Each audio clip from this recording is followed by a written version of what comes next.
Hi guys, welcome back to my channel. Today I'm going to show you how you can add a watermark on CapCut.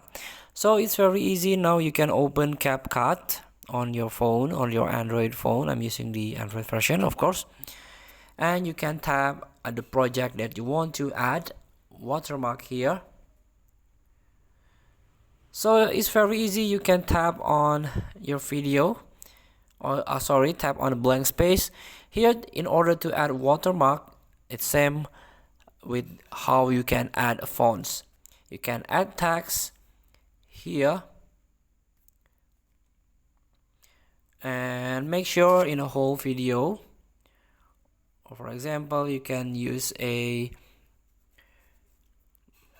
style font, for example, but let's try to write the watermark first.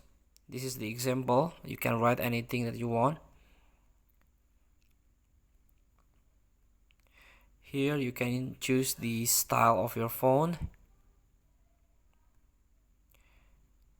and here, for example, after you put watermark here, you can adjust in a whole video. Here we go.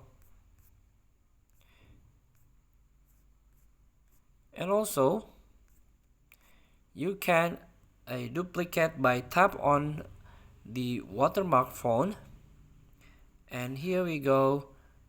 You can duplicate by tap on square under the watermark text. Feel free to try. Thank you for watching. Don't forget to comment, like, and subscribe, and circle the next button below. See you in the next video.